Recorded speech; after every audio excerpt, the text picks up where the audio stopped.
పవన్ కళ్యాణ్, నిధి అగర్వాల్ హీరోయిన్లుగా నటించిన చిత్రం హరిహర వీరమల్లు. ముందు ఈ చిత్రానికి క్రిష్ జాగర్లమూడి దర్శకత్వం వహించారు. తర్వాత తప్పుకొని జ్యోతి కృష్ణకు బాధ్యతలైతే అప్పగించారు. ఇక ఈ మూవీలో యానిమల్ ఫేమ్ బాబీ డియోల్, సత్యరాజ్, పూజిత తదితరులు నటించారు. సో ఈ మూవీ వివరాలు ఒకసారి చూసుకున్నట్టయితే నటీనటులు, సాంకేతిక నిపుణుల రెమ్యునరేషన్తో పాటు ప్రమోషనల్ ఖర్చులు అన్నీ కలుపుకొని ఈ చిత్రాన్ని 350 కోట్ల రూపాయల బడ్జెట్తో నిర్మించారు. 3 ఏళ్ల తర్వాత పవన్ నుంచి వస్తున్న సినిమా కావడంతో మంచి హైప్తో పాటు తెలుగు రాష్ట్రాల్లో 103 కోట్ల రూపాయల ప్రీ రిలీజ్ బిజినెస్ జరుపుకుంది. ఇక Karnataka, Tamil Nadu, Kerala plus rest of ఇండియాలో 12.5 కోట్ల రూపాయలకు జరుపుకున్న ఈ చిత్రం ఓవర్సీస్లో 10 కోట్ల రూపాయలకు బిజినెస్ జరుపుకుంది. ఇక మొత్తం ప్రపంచవ్యాప్తంగా 126 కోట్ల రూపాయల బిజినెస్ జరుపుకున్న ఈ చిత్రం 127 కోట్ల షేర్ బ్రేక్ ఈవెన్ టార్గెట్తో ప్రేక్షకుల ముందుకు వచ్చింది. అయితే తొలి రోజు ప్రపంచవ్యాప్తంగా ఈ చిత్రాన్ని 5,000 స్క్రీన్స్లో రిలీజ్ చేశారు.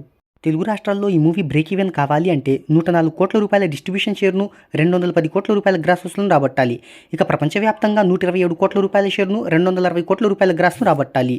రిలీజ్కి ముందే పెయిడ్ ప్రీమియర్స్ ద్వారా 12.93 కోట్ల రూపాయలను రాబట్టింది ఈ మూవీ. ఇక తొలి రోజు ఇండియా వేడిగా 44.7 కోట్ల రూపాయల నెట్ను, 52.7 కోట్ల రూపాయల గ్రాస్ వసూలను రాబట్టిన ఈ మూవీ ఓవర్సీస్లో 11 కోట్ల రూపాయలను కలుపుకొని తొలి రోజు ప్రపంచవ్యాప్తంగా 64 కోట్ల రూపాయలను రాబట్టినట్టు ట్రేడ్ చెప్తుంది.